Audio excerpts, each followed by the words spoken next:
Mesdames, Mesdemoiselles, Messieurs, bonjour et bienvenue dans cette émission spéciale. Le 4 août, l'Algérie célèbre la journée nationale de l'armée. Une armée nationale populaire dont les missions n'ont cessé de se diversifier, protéger nos frontières évidemment, lutter contre le terrorisme, intervenir, on l'a vu récemment, lors des incendies. Et depuis quelques années, défendre un nouveau territoire, invisible celui-ci mais tout aussi dangereux, le cyberespace. En quelques clics, un hôpital peut être paralysé, un réseau électrique perturbé, une banque bloquée ou des milliers de données sensibles dérobées.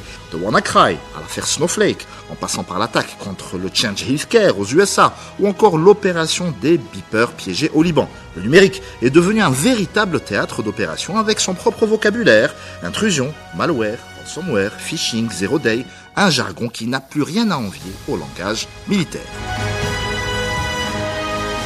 Face à ces nouvelles menaces, les États se doivent de renforcer leurs dispositifs de protection. À ce titre, notre pays s'est doté d'une agence nationale de la sécurité des systèmes d'information et a adopté sa première stratégie nationale de sécurité des systèmes d'information 2025-2029. Une feuille de route destinée à protéger les institutions, les infrastructures critiques, les entreprises, mais aussi les citoyens dans un contexte d'accélération de la transformation numérique. Dans cette émission spéciale, nous allons tenter de répondre à quelques-unes des questions que vous posez. Pourquoi la cybersécurité est-elle devenue un enjeu de souveraineté? Comment mieux protéger notre pays des menaces invisibles? Quel rôle joue l'Agence nationale de la sécurité des systèmes d'information? Et comment chacun d'entre nous peut-il contribuer à cette sécurité numérique? Pour répondre à ces questions, nous recevons aujourd'hui le lieutenant-colonel Ali Younes Nekashtali, sous-directeur chargé de la formation au sein de l'Agence nationale de la sécurité des systèmes d'information. Marhaba bik. Merci, bonjour, merci de m'accueillir en ce jour qui coïncide avec la célébration du 5e anniversaire de la Journée nationale de l'armée nationale populaire. C'est un plaisir et un honneur face à vous, notre chroniqueur Hatem Hosseini, magistère en cybernétique, ancien chercheur au CDTA et aujourd'hui enseignant notamment à l'école nationale d'administration. Hatem, bonjour. Bonjour chers auditeurs. Messieurs, balle au centre, on va commencer par deux chiffres si vous le permettez. 600 millions. C'est le nombre de cyberattaques détectées chaque jour dans le monde par le géant américain Microsoft. Je vous donne un deuxième chiffre, 500 000. C'est le nombre de nouveaux malwares découverts chaque jour par Kaspersky, l'éditeur russe de solutions de cybersécurité. Colonel Ali Younes, qu'est-ce que ces deux chiffres vous inspirent? Alors ces deux chiffres révèlent le danger et les menaces qui sont répandues dans le cyberespace. Quand je dis dans le cyberespace, ça veut dire que nous sommes à l'échelle internationale. On ne se restreint pas à notre pays.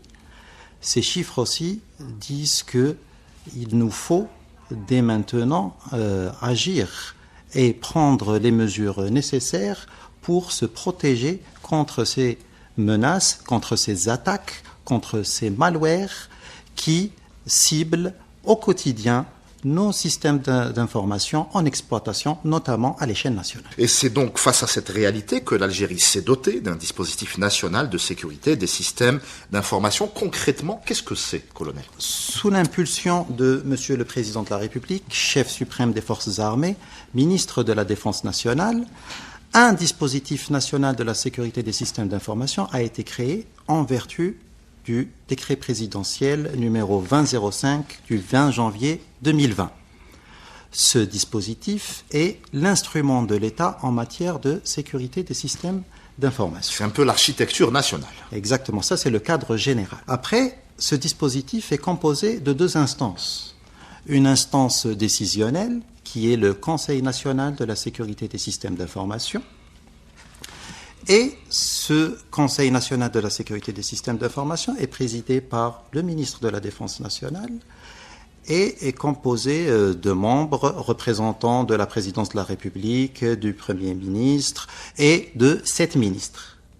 La mission principale de ce Conseil est de statuer sur les éléments de la stratégie nationale de la sécurité des systèmes d'information. Il a bien évidemment d'autres missions qui sont de valider tous les conventions, toute la coopération dans ce domaine, mais aussi de donner un avis sur toute la réglementation qui concerne la sécurité des systèmes d'information. Il faut dire aussi que le dispositif national, comme bien évidemment, est placé auprès du ministère de la Défense nationale et on va dire c'est le référent en matière de sécurité des systèmes d'information à l'échelle nationale. Avec un comité d'orientation, un comité scientifique. Ça, vous parlez là de l'Agence de la sécurité des systèmes d'information. L'Agence de la sécurité des systèmes d'information est le bras opérationnel de ce dispositif national. Étant le bras opérationnel, elle a différentes missions. Elle a des missions à l'échelle stratégique, à l'échelle opérationnelle, de la réglementation et des renforcements de capacités. À l'échelle, si on prend le volet stratégique, l'agence prépare les éléments de la stratégie nationale de la sécurité des systèmes d'information et après coordonne sa mise en œuvre. Elle la coordonne avec les institutions de l'État. Chaque acteur dans son domaine de compétences, suivant un plan d'action et des échéanciers bien précis. Établi par qui ? C'est établi de manière inclusive. Nous faisons ça de concert avec les institutions d'État et les organismes nationaux. Tous les acteurs participent au projet de la stratégie nationale de la sécurité des systèmes d'information et de sa mise en œuvre. On va prendre un exemple très simple. Une banque en Algérie est victime d'une cyberattaque. Très bien. D'un État étranger. Qu'est-ce qui se passe ? Quelle est la première étape ? La première étape est le signalement. Bien, si déjà le signalement est automatique, que cette attaque a été maîtrisée par la dite banque, ou bien que, on va dire, les répercussions, on va dire, les répercussions ont dépassé les capacités de cette banque. La première chose, c'est le signalement. Nous avons d'ailleurs des process de signalement qui sont bien établis, qui sont bien huilés avec les différents organismes et institutions de l'État. Deuxièmement, si nous sommes dans le cas où cela a été maîtrisé, il faut faire le rapport on va dire, de les répercussions de cette attaque, les mesures prises, etc., etc. Qui est rentré, comment, voilà, voir. Exactement, et tout transmettre, bien sûr, à l'Agence de la sécurité des systèmes d'information. Sinon, c'est, on va dire, une équipe de l'Agence de la sécurité des systèmes d'information qui intervient sur place pour épauler les organismes et les institutions de l'État dans la gestion de l'incident, notamment à travers des investigations numériques. Dans le cadre de ce dispositif, comment se présentent les différentes modalités d'accréditation, c'est-à-dire l'agence, comment elle fonctionne pour accréditer, pour les tâches Alors, ce sont des tâches, on va dire, qui sont du quotidien de l'ensemble des entreprises, etc. Pour l'instant, il n'y a pas vraiment de cadre bien défini pour l'accréditation, que ce soit des prestataires de services, etc. Mais c'est un travail d'ailleurs de longue haleine, et qu'on est en train de mener, et on va dire que les résultats de ce travail vont apparaître au fur et à mesure de la mise en œuvre de la stratégie nationale de la sécurité des systèmes d'information. Pourquoi ? Parce que je vois que c'est très important, l'histoire d'homologation et tout. Exactement, que ce soit l'homologation, que ce soit la qualification des prestataires de services. C'est l'émission de l'agence.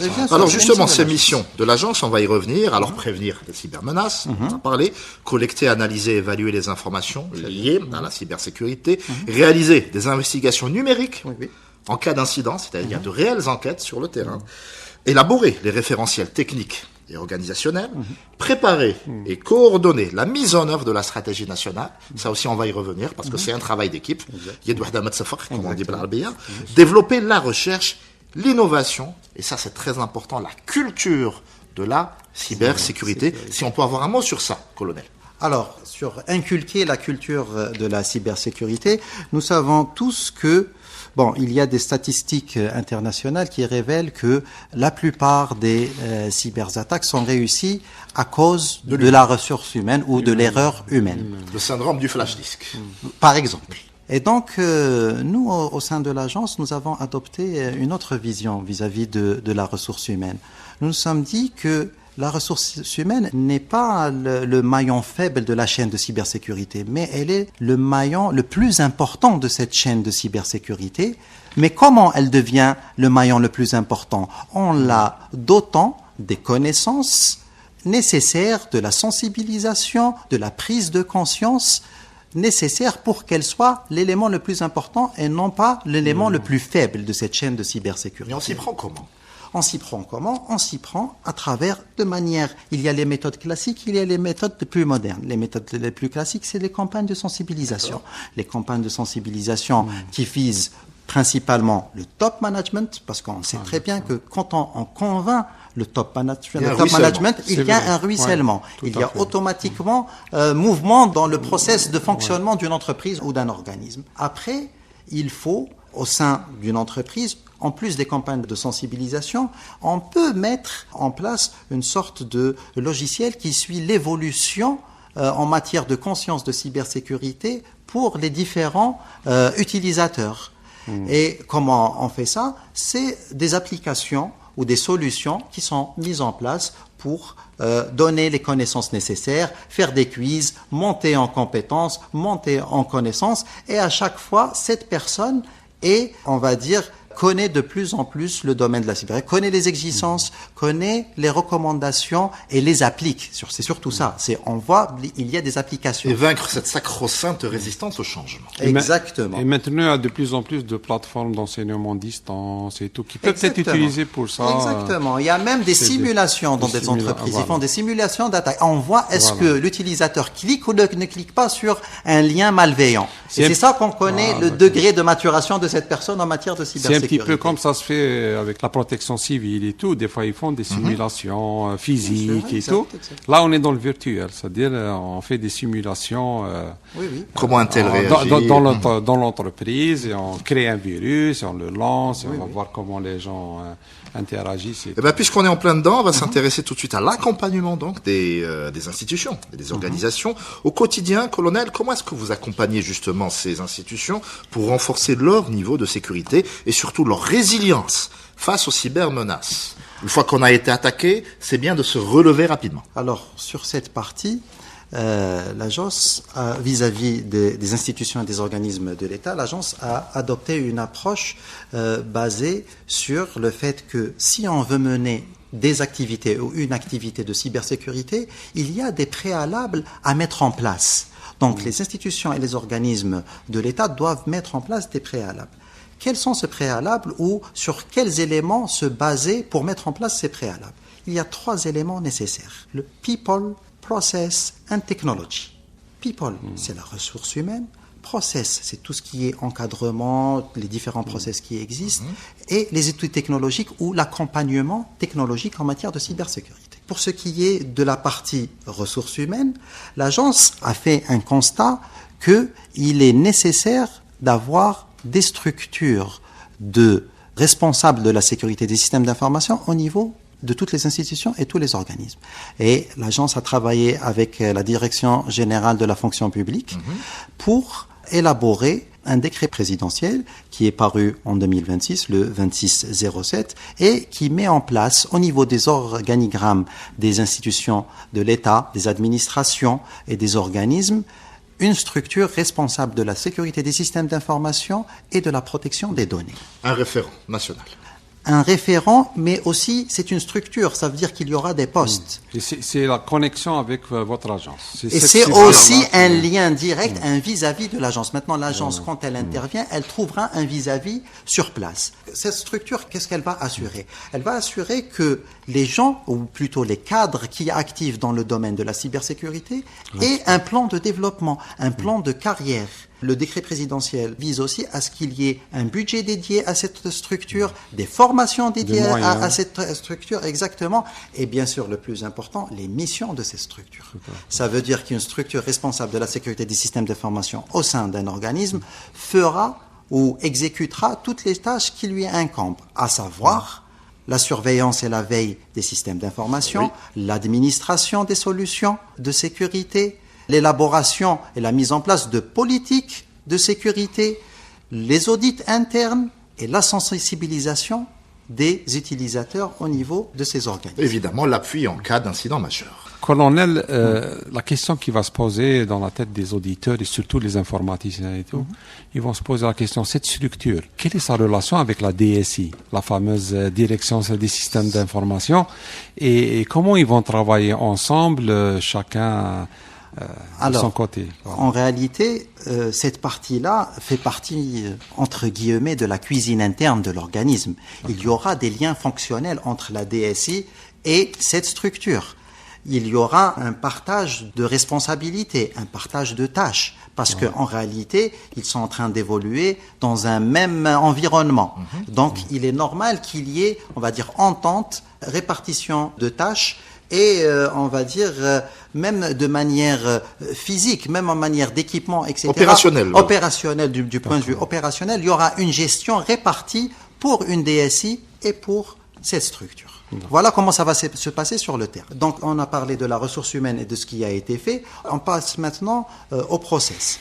Donc, au process, qu'est-ce qu'on veut dire par là? On veut dire l'encadrement de l'activité de cybersécurité et surtout la standardisation, on va dire, de cette activité. Et là, l'agence, qu'est-ce qu'elle fait de manière concrète? Elle élabore des référentiels, elle met à jour les référentiels existants, elle élabore des guides pratiques et les diffuse au profit des institutions de l'État. Elle fait de la veille. Elle fait de la veille. Voilà.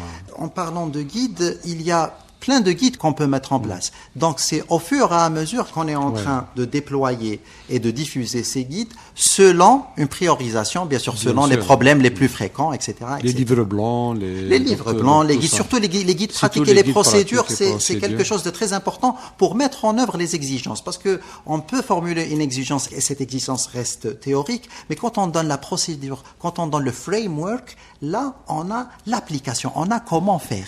Et ça, c'est le plus important pour les utilisateurs. Et ça me rappelle justement quelque chose, je ne sais pas si ça a un lien avec tout ce que vous êtes en train de dire, c'est le fameux référentiel général de la sécurité du système d'information. Beaucoup de pays ont un référentiel national de sécurité du système d'information que les institutions d'État, surtout, essayent de le respecter. L'Algérie a, bien sûr, et depuis 2016, il existe un référentiel national de sécurité de l'information. La dernière version, c'est une version de 2020. Et je me rappelle, c'était au début de nos activités, c'était comment mettre en œuvre de manière effective ce référentiel. Et nous avons étudié, on va dire, toutes les difficultés qu'il y avait pour mettre en œuvre ce référentiel. D'ailleurs, le décret 2607 de la structure responsable de la sécurité des systèmes d'information est une conséquence de l'étude qu'on a faite sur le RNSI. Le RNSI, comme tout autre référentiel, est appelé à évoluer et on est en train de travailler dessus pour le faire évoluer, donner un nouvel aspect, d'autres exigences, plus d'explications, etc., etc. Alors, colonel, je vous propose, si vous êtes d'accord, de faire un peu de didactique en direction de nos auditeurs. J'aimerais bien qu'on revienne sur cette stratégie nationale de sécurité des systèmes d'information 2025-2029. Pourquoi est-ce que c'est important de définir une véritable feuille de route? Très bien. Donc, la stratégie nationale de la sécurité des systèmes d'information, c'est ce document que j'ai devant moi et dont la préface a été signée par Monsieur le Président de la République, chef suprême des forces armées, ministre de la Défense nationale. Ce document est le document de référence en matière d'objectifs de notre pays dans le but de asseoir la sécurité des systèmes d'information au niveau national. Cette stratégie a été élaborée au niveau de l'Agence de la sécurité des systèmes d'information et puis elle a fait l'objet de concertations avec l'ensemble des acteurs nationaux qui actifs dans ce domaine. Il y a eu des workshops organisés au niveau de l'École nationale préparatoire aux études d'ingénierat, où on a décortiqué tout ce document, tout le contenu de ce document, et nous les avons discutés, débattus et enrichis. Par la suite, ce document est passé par un process de validation.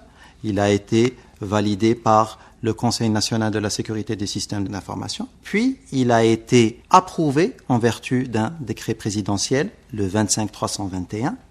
Et enfin, il a été publié et diffusé en 2026 et il est disponible sur le site du ministère de la Défense nationale en 3 langues, l'arabe, l'anglais et le français. Si on se penche sur cette vision, nous allons trouver que la stratégie nationale de la sécurité des systèmes d'information a été élaborée principalement pour accompagner la transformation numérique du pays.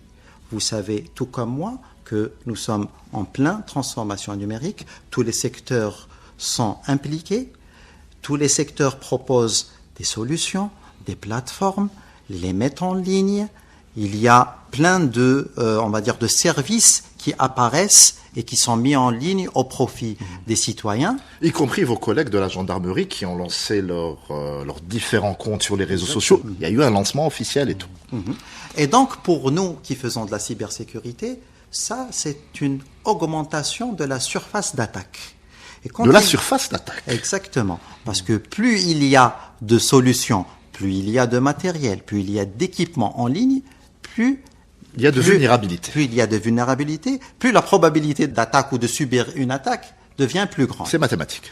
Et donc, la vision de cette stratégie prône le fait de garantir la cyber-résilience. Comment on garantit la cyber-résilience? On la garantit en rehaussant les capacités de prévention, de détection et de réponse aux incidents. Donc, avec la numérisation, il y a obligation d'assurer et de garantir une cyber-résilience. Cette cyber-résilience, on a les moyens, les exigences, etc. à mettre en place. Et cela pour le but suprême. Quel est le but suprême? C'est de garantir la souveraineté numérique nationale. Et justement, dans ce cadre-là, est-ce qu'il y a des indicateurs qui vont définir la maturité en matière de cybersécurité de chaque acteur dans l'économie ou bien dans l'espace virtuel? Est-ce qu'il y a un genre de baromètre ou quelque chose qui va un petit peu indiquer à ces... C'est-à-dire comment ça va se passer? Une espèce de météo des cybervulnérabilités. Alors, une sorte de tableau de bord. Voilà. Donc ça vient dans le cadre de la mise en œuvre de cette stratégie. La concrétisation de la vision de cette stratégie intervient à travers des axes. La stratégie, elle est articulée en 4 axes. Un axe dédié à l'aspect technico-opérationnel, un axe dédié à l'aspect réglementaire et juridique, un axe dédié à la formation, à la sensibilisation et à la recherche-développement, et un axe dédié à la coopération. Et comme je vous l'ai dit, de cette stratégie naîtra un plan d'action.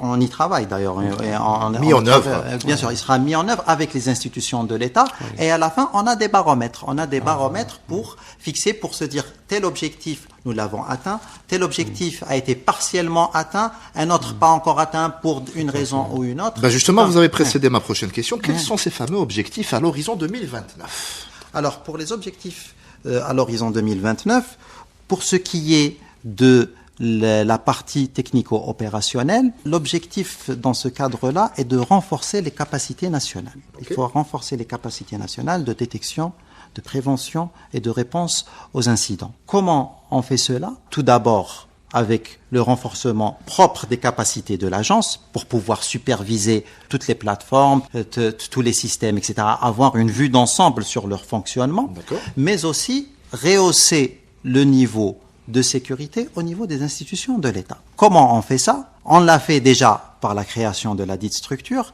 Après, on ira vers les capacités technico-opérationnelles qui sont, par exemple, les centres opérationnels de sécurité, qui sont, par exemple, les CERT sectoriels. Le maillage, en fait. Exactement, c'est un maillage. C'est aussi le respect des différentes exigences et recommandations en la matière, notamment celles des différents référentiels. Ça, c'est pour la partie technico-opérationnelle. Pour la partie réglementation, la stratégie prévoit d'encadrer la réglementation en vigueur en matière de sécurité des systèmes d'information, mais aussi la normalisation. On oublie des fois, mais il y a des normes. Il y a des normes internationales qu'on est en train d'adapter, etc., et on est en train d'utiliser et de suivre. Et cela doit être, comme je vous l'ai dit tout à l'heure, harmonieux. Doit être harmonieux, standardisé. Voilà. Tout le monde doit suivre le même process pour pouvoir avancer. On arrive après à la partie de renforcement des capacités. Et au niveau des renforcements de capacités, notamment les capacités humaines, l'agence est intervenue, on va dire, en matière de formation et de sensibilisation à différents échelons.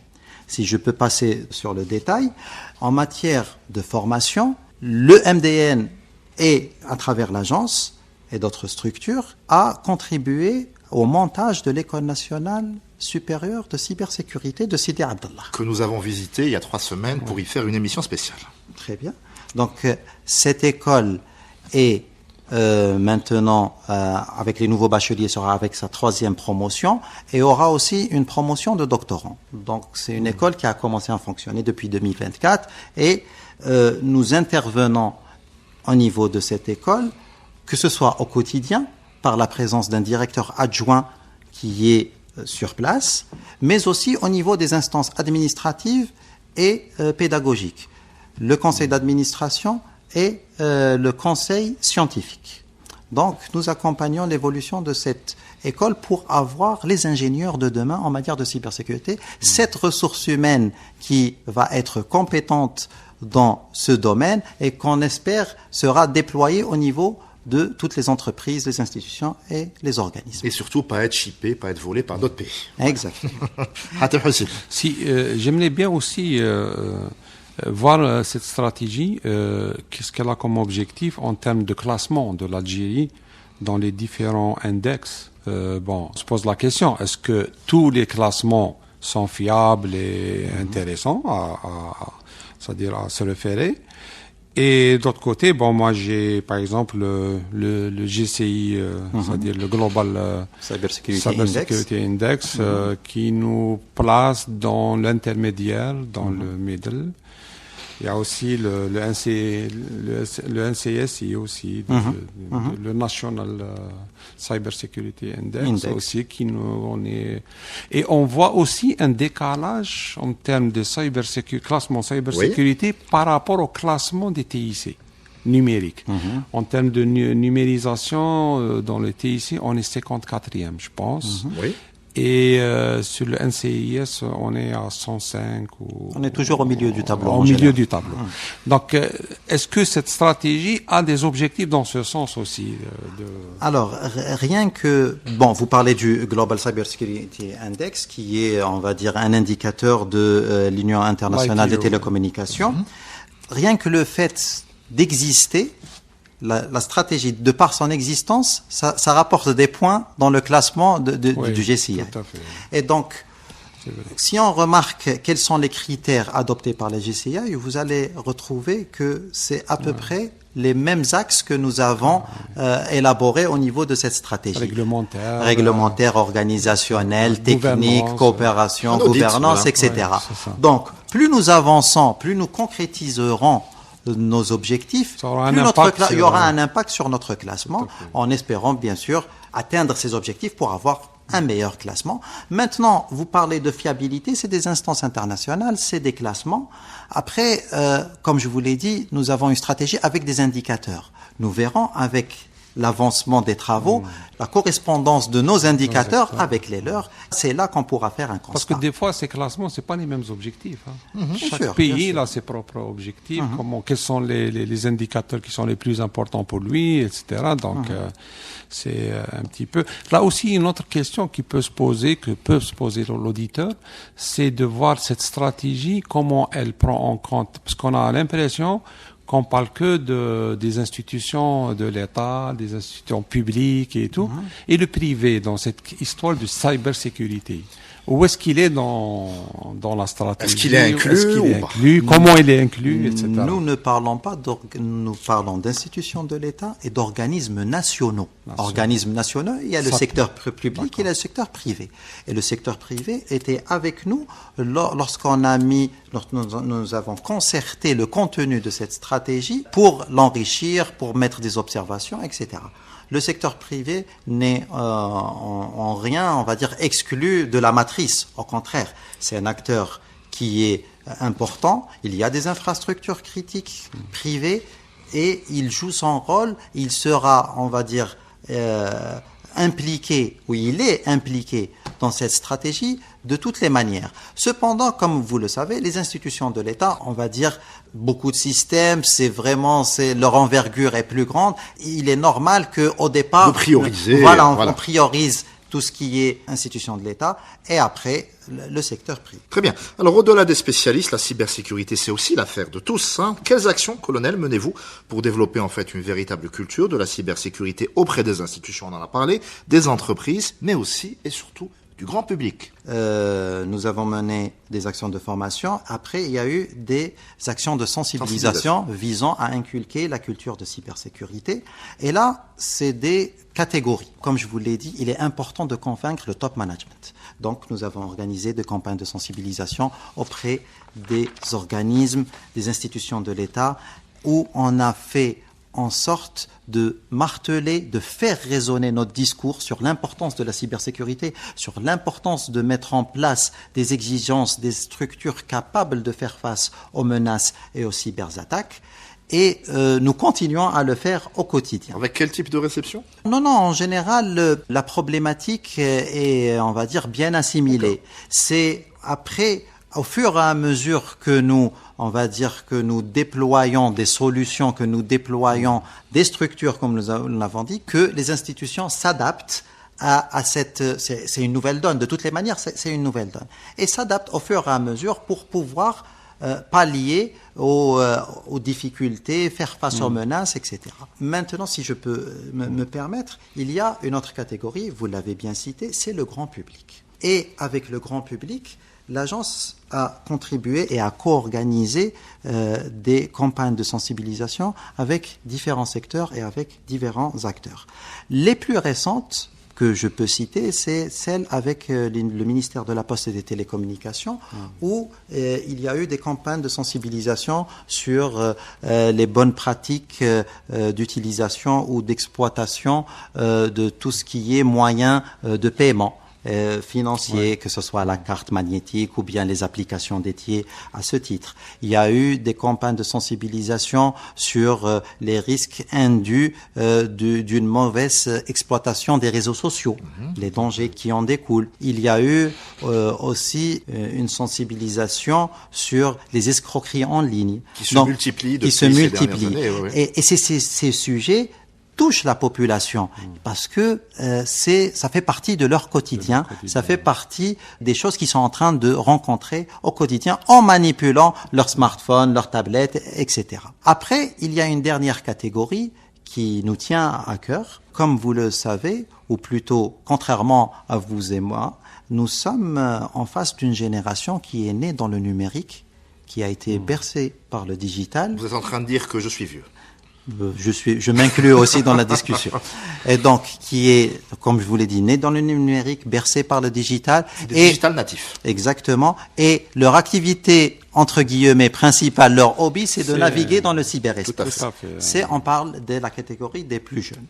Et nous avons organisé avec le ministère de l'Éducation nationale des journées d'information au profit des élèves des 3 paliers, le primaire, le collège et le secondaire. On l'a fait durant 2 années successives, que ce soit sur Alger ou bien au niveau de Constantine.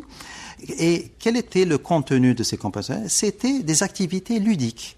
C'était des applications que nous avons développées pour, d'une part, leur faire prendre conscience de les dangers qu'il y a sur Internet, leur apprendre quelques bonnes pratiques qu'ils puissent mettre en place à leur niveau, bien évidemment.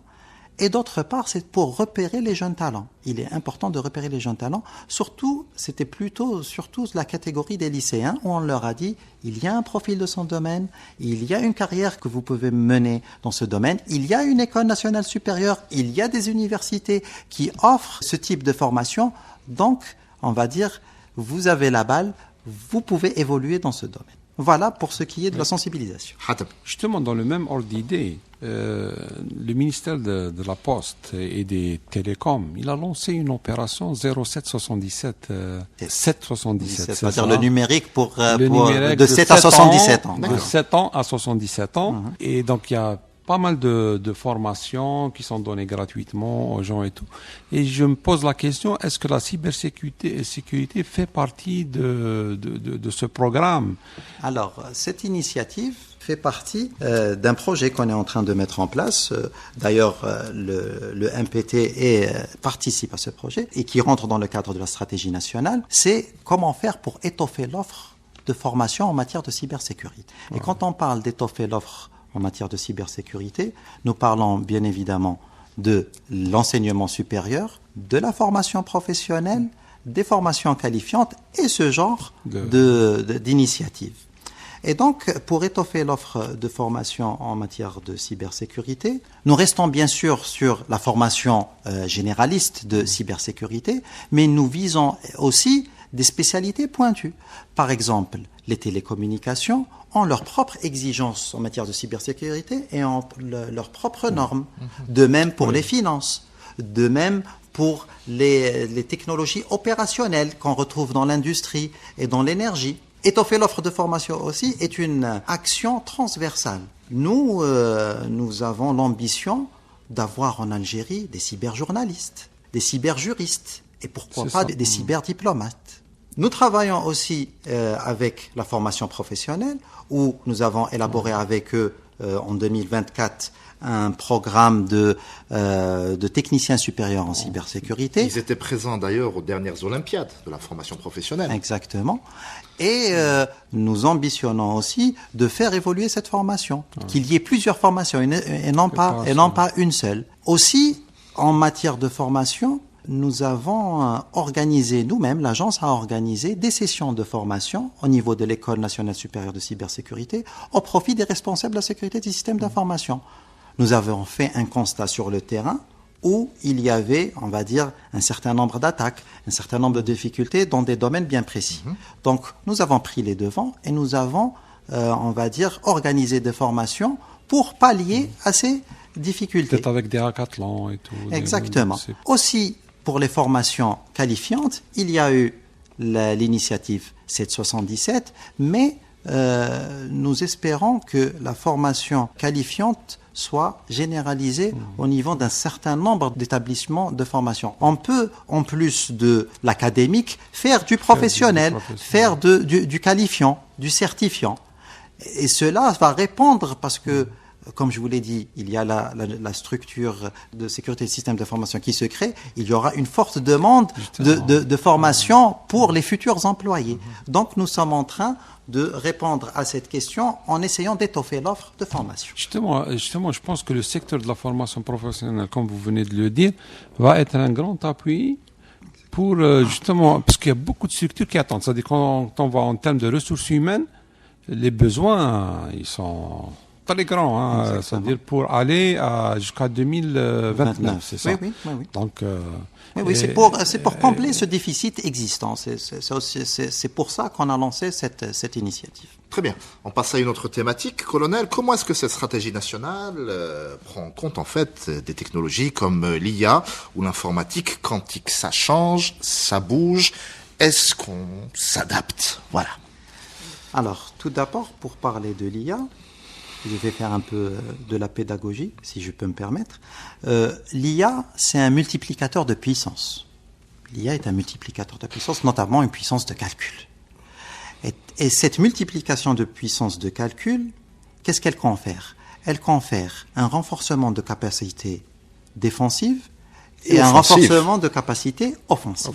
Ça veut dire que c'est des opportunités et c'est des menaces. C'est-à-dire que c'était des batailles au pistolet, maintenant c'est à la mitraillette. Exactement. La course, on va dire, entre les défensifs et les offensifs était au départ qui trouve la première vulnérabilité. Exactement. Et qui peut la patcher rapidement juste après. Maintenant, qui maîtrise le mieux l'intelligence artificielle. Et puis même les attaquants maintenant, ils sont plus rapides. On parle dans statistiques, en 2024, c'était environ en moyenne 79 minutes, je pense, ou quelque chose comme ça. Et en 2025, c'est descendu à 29 minutes. C'est le temps moyen de propagation. D'accord. C'est-à-dire, et puis maintenant, on parle beaucoup de détecter, c'est-à-dire que dans la même journée, en day, on va pouvoir casser et sans que la défense ne puisse pas intervenir. Donc ça, c'est vrai que de l'autre côté aussi, ça se développe en termes de défense. Et la question aussi que je me pose, peut-être que même la stratégie va l'aborder, c'est que maintenant on est obligé d'utiliser l'IA pour contrer des attaquants qui utilisent l'IA. C'est-à-dire, on est obligé. Mais l'IA est une boîte noire. Donc, est-ce qu'on peut faire confiance à cette IA si c'est pas nous qui dans l'élaboration d'une stratégie nationale, justement. C'est une très bonne question. Comme vous l'avez dit, l'IA offre des opportunités. C'est vrai que la possibilité de traiter un grand nombre d'informations très rapidement nous donne plusieurs possibilités. Les possibilités d'automatisation de la détection, d'automatisation de la réponse aux incidents. Ça donne plus de possibilités aux différents centres des opérations de sécurité. On va dire que ça facilite la gestion, on va dire, d'un certain nombre de données. Mais comme vous l'avez dit aussi, il y a la partie menace. La partie menace qui est générée par l'IA, c'est le fait est que les attaquants ont la possibilité de mener des attaques d'envergure rapide et de cibler un grand nombre de systèmes, de réseaux, etc. Aussi, ils ont des facilités pour le développement de codes malveillants. L'IA peut faire ça. Autre chose... Aussi la détection des failles aussi. Bien sûr, la détection des failles. Alors on ne parle pas d'IA grand public, bien évidemment. Bien sûr, bien sûr. Aussi, autre chose, si on s'intéresse à une certaine typologie d'attaque qui est le phishing ou le hameçonnage... Alors le phishing, pour nos auditeurs, c'est lorsque vous recevez un mail avec un lien et vous cliquez sur ce lien. Alors il y a des mécanismes psychologiques qui expliquent le pourquoi du comment. Voilà. Et c'est à cause de ces mécanismes psychologiques que l'IA rend les mails que vous recevez plus réalistes. Vous y croyez. Vous croyez vraiment que c'est votre compagnie d'assurance qui vous a envoyé ce lien, que c'est votre banque. Et donc, on tombe dans le panneau plus rapidement. Aussi, il y a d'autres types d'attaques. C'est l'IA qui attaque l'IA. L'IA qui attaque l'IA, qu'est-ce que ça veut dire? Empoisonnement des données utilisées par un modèle d'IA. Corruption. Exactement. Compromission d'un modèle d'IA. Ouais, c'est vrai. C'est vrai. Et il y a autre chose. Il y a une autre problématique qu'il est du ressort du cognitif ou bien du comportemental. Le fait qu'on a des opportunités de l'IA, qu'on a une IA qui gère notre sécurité des systèmes d'information, on a tendance à baisser notre vigilance. Peut-être qu'il y a des contrôles que c'est à l'analyste de les faire, et peut-être il y a une baisse de vigilance, et là, l'attaquant peut pénétrer, peut exécuter son attaque. La stratégie nationale prend en considération ces nouvelles technologies par deux moyens. La première chose, ça reste toujours le même mécanisme, la sensibilisation. Il faut sensibiliser aux menaces générées par l'IA. Deuxième mécanisme qui est aussi très répandu, la formation. La formation en matière d'IA et IA spécialisée pour la cybersécurité. Oui. Troisième chose, il faut inciter à ce que les dispositifs actuels, qu'ils soient acquis ou développés, intègrent des modules d'IA pour pouvoir profiter des opportunités que nous donne l'IA. Maintenant, en matière d'innovation, recherche et développement, nous prévoyons des projets d'IA pour la cybersécurité, d'une part, et la cybersécurité pour l'IA. Comme je vous l'ai dit, il y a des attaques d'IA contre l'IA. Donc, c'est comme ça que la stratégie, va dire, est en train de gérer la partie IA en matière de cybersécurité. Et je pense que nos startups peuvent intervenir dans ce domaine puisqu'il y a de l'innovation à faire donc à développer des modèles algériens peut-être qui vont être mis en application. Mais dans ce domaine, les startups sont les acteurs à faire travailler, à faire marcher, à intégrer, c'est ça. Parce que c'est une partie innovation, c'est purement de l'innovation. Donc c'est à eux de prendre la place dans ce domaine. Ça aborde aussi la question, je sais pas votre avis, colonel, sur le rôle de l'open source dans cette histoire de développement d'IA pour la cybersécurité. L'open source... on va dire qu'il y a un travail qui est en train de se faire avec le Haut Commissariat à la numérisation pour essayer de exploiter au maximum les solutions qu'on peut avoir avec cette partie, avec les logiciels libres. Les communautés, etc. Et on essaie de développer ça et essayer d'intégrer ça dans les mentalités. On parle toujours de mentalité de résistance au changement. On est tous habitués à un certain système d'exploitation, à certaines solutions, etc. Et donc, c'est ce travail qu'on est en train de faire avec le Haut Commissariat à la numérisation.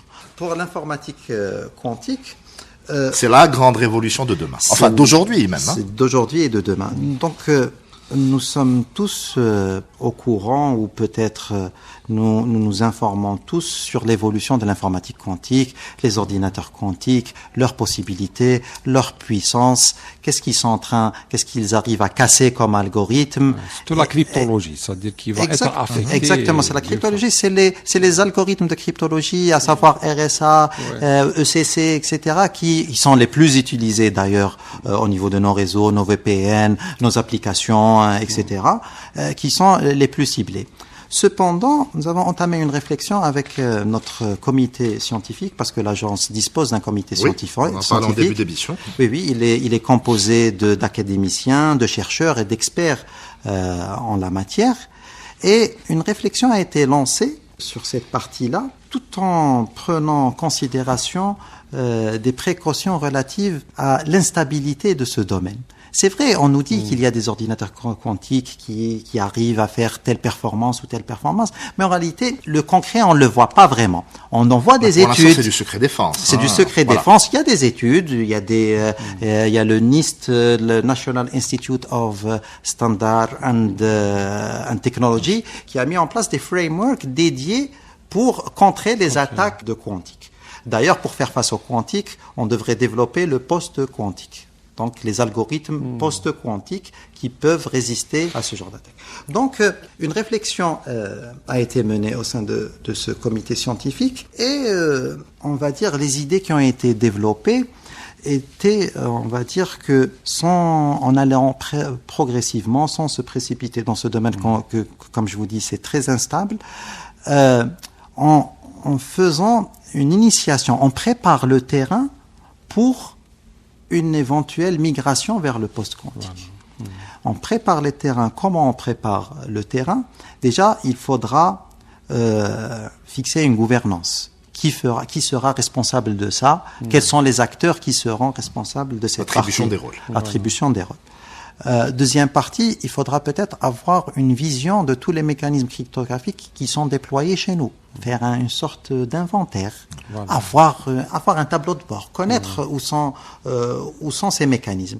Après, réfléchir à comment prioriser.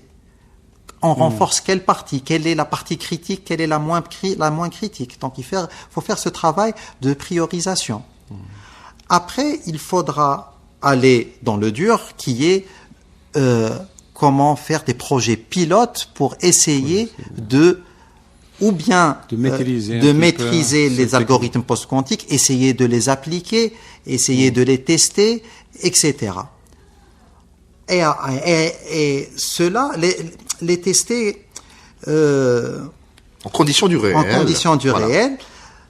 Et après, on va dire qu'il faudra, si on arrive à les maîtriser, bien sûr, il faudra les systématiser dans toute nouvelle création, tout nouveau développement, et essayer de recycler tout ce qui est classique.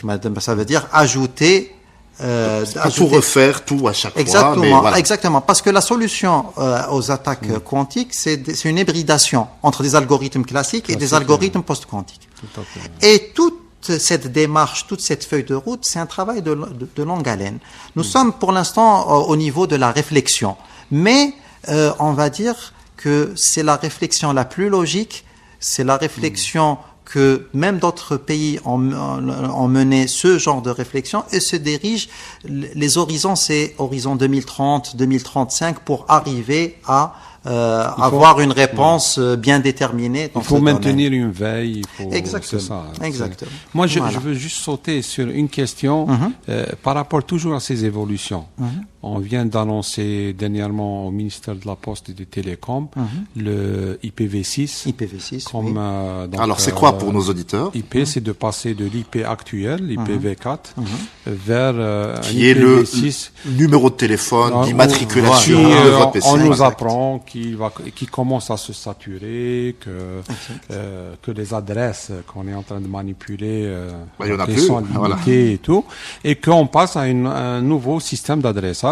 Et ce système-là, va permettre, l'impact c'est quoi? C'est que on va aller vers l'Internet des objets. C'est-à-dire que maintenant, tous les objets vont avoir leur adresse IP facilement, etc. Et donc, il y aura une généralisation d'utilisation de drones, tout ce que vous voulez. Et une multiplication de la surface, comme et par rapport disait le colonel tout à cette l'heure. question de cybersécurité, justement, comment vous voyez cette évolution? L'évolution, que ce soit pour l'Internet des objets, pour l'IPv6 ou d'autres technologies, le passage à la 5G, à la 6G peut-être, voilà, 5G etc. En réalité, tout se base sur une gestion des risques. On doit faire une opération de gestion des risques. On doit déterminer quels sont les risques pour lesquels on doit mener une réponse immédiate et quels sont les risques qu'on peut admettre. Et pour faire face à ces nouvelles technologies, c'est des études de gestion des risques. On traite toujours la chose de la même manière. Donc, c'est-à-dire que le process c'est le même, process, mais c'est l'objet le même. d'étude évidemment change et il faut Change. s'adapter. Par exemple, pour l'Internet des objets, l'Internet des objets, même les vulnérabilités qu'il y a dans les différents équipements utilisés sont différentes des vulnérabilités existantes Sur d'autres équipements. Il y a même des techniques qui sont spécialisées pour faire la chasse à la vulnérabilité au niveau de l'IoT. Donc, chaque cas est pris à part, selon, comme je vous l'ai dit, un process de gestion des risques. Parce que je voulais juste aboutir sur la fin et dire que l'opérateur Internet, les opérateurs Internet et les opérateurs du cloud, je pense qu'ils ont un grand rôle dans cette transition pour un petit peu sécuriser les plateformes. Bien Donc, évidemment, bien évidemment. En réalité, que ce soit les opérateurs Internet, les hébergeurs cloud, tout cet écosystème doit vivre. On parlait tout à l'heure de la possible mobilité des talents, etc. La réponse à long terme, que ce soit pour l'évolution technologique, pour la mobilité des talents, etc., c'est de créer un écosystème où chacun a sa place et peut interagir avec l'autre. C'est en faisant vivre l'écosystème cybersécurité, la partie académique, la partie recherche, la partie innovation, la partie entreprise, la partie opérateurs, etc., acteurs privés, acteurs publics. C'est en faisant vivre cet écosystème avec les échanges, Qu'on crée cette émulation, cet échange. etc. C'est comme ça qu'on pourra non seulement évoluer et assurer notre sécurité en parallèle. Et on arrive bientôt à la fin de cette émission. Un petit mot sur votre site internet, colonel. Alors, pour avoir on va dire une visibilité de l'agence vers que ce soit les citoyens ou vers l'international, un site web a été développé par les cadres de l'agence et qui contient différentes rubriques, à savoir la présentation de l'agence, les actualités, activités de l'agence, des guides et des recommandations pratiques, des volets dédiés à la réglementation en matière de sécurité des systèmes d'information, un volet dédié au CERT national avec des bulletins d'alerte, avec du signalement, avec de l'assistance. Et donc il est mis à jour régulièrement, etc. Et ce site web sera publié incessamment sous peu pour la totalité des utilisateurs. Merci beaucoup. On arrive à la fin de cette émission. Merci beaucoup, Hatem Houssini, de m'avoir épaulé. On remercie bien évidemment le lieutenant-colonel Alioune Snekashtali, sous-directeur chargé de la formation au sein de l'Agence nationale de la sécurité des systèmes d'information. Merci beaucoup à Lamine Bey, derrière la vitre, pour avoir réalisé cette émission. Et n'oublie pas, toi qui m'écoutes et que je tutoie, si tu vagabondes sur les ondes, ramène du monde et à très vite.